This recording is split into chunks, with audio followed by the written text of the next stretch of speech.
Salut les espions, bienvenue sur La Promesse est pour vous. Cette semaine est placée sous le hashtag GiveMe5 où on traite des 5 ministères. Hier on a terminé en parlant de l'évangéliste en disant que l'évangéliste va au dehors et mène les gens auprès d'un berger. Pourquoi? Parce qu'il a cette compassion. Alors, lorsqu'il regarde les âmes, il se dit mais ce sont des âmes perdues, des brebis sans berger. Et il les amène forcément où? Vers un berger. Jésus est le bon berger, Jésus est le berger. Comme il est le Seigneur des seigneurs et le roi des rois, Jésus est l'entité suprême, si on peut dire, qui donne sa nature à des personnes moindres face à lui, bien entendu. Mais Jésus a confié aussi ce ministère de berger qui n'est autre que le ministère de pasteur. Il y a des pasteurs dans les églises, c'est pas nouveau, vous connaissez le concept. Mais au-delà de dire que c'est simplement quelqu'un qui parle le dimanche, le pasteur a pour rôle d'être le gardien du troupeau. De la même manière qu'on va prendre cette image simple, un troupeau de moutons, et ben il y a un berger qui s'en occupe, qui fait quoi? Qui regarde et qui veille à ce que ces personnes-là, ces brebis, restent et demeurent dans l'enclos, qu'elles aient de quoi manger. Une ou deux fois par an, si je ne me trompe pas, et ben il tond les brebis. Et de la même manière, un pasteur a pour but de prendre soin des brebis du Seigneur. Lorsque Jésus dit à l'apôtre Pierre, m'aimes-tu, alors paie mes brebis.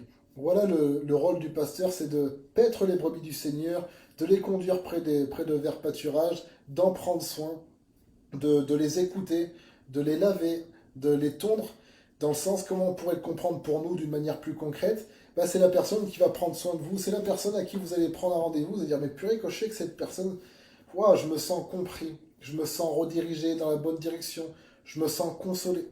C'est ce cœur vraiment du berger où on peut venir vraiment se mettre auprès de cette personne. Alors je vous dis pas d'aller voir tous vos pasteurs et de leur faire plein de câlins, c'est pas du tout ça que je veux dire, mais il n'empêche que quand on en a besoin, c'est cette personne qui sait le faire, cette personne qui sait dire ah, il y a quelque chose qui va pas.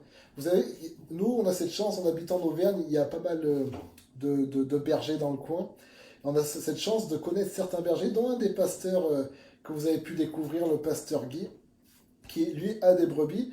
Et ben voilà, nous quand on va chez lui, sincèrement, moi qui ai une brebis qui aille bien ou qui aille pas bien, je me rends pas compte, mais lui il connaît ses brebis. Il dit non, celle-là, là, là, il y a quelque chose qui va pas. Ah, celle-là, elle m'a l'air un peu tendue. Oula, elles ont l'air d'être inquiètes. Waouh, moi en tant que citoyen lambda de la société, je pressens pas ce qu'il pressent. Mais il connaît ses brebis, il a un lien particulier avec chacune d'entre elles. Moi, pour moi, elles se ressemblent toutes. Pour lui, non. Chacune a son petit nom. Il connaît chacune, le caractère de chacune, les petits détails qui font justement cette brebis unique qui est chacune de ces brebis. Et de la même manière, le pasteur a cette capacité à voir le troupeau du Seigneur, mais à connaître chaque individu, à dire voilà, non, je comprends comment prendre un tel, je le prends d'une manière différente qu'un autre. Le pasteur a cette capacité d'uniformiser le troupeau en prenant chacun dans son authenticité et d'en créer un troupeau homogène pour le Seigneur. C'est vraiment un ministère béni. Tous les ministères s'accordent à le dire, hein, que c'est l'un des ministères les plus durs. Parce que, humainement parlant, l'un des plus ingrats, et je crois dans le ciel, l'un qui sera le plus rémunéré. Jésus a dit je suis le bon berger, donc je suis le bon pasteur. Je pense qu'il y a un lien particulier entre Jésus et les pasteurs. Pourquoi? Parce qu'il porte ce cœur de Jésus, qui prend soin des brebis, qui s'en occupe, qui les surveille et qui prend plaisir aussi à les voir se développer et à les protéger des différents loups, parce qu'on sait qu'il y a beaucoup de loups qui viennent au milieu de nous aujourd'hui.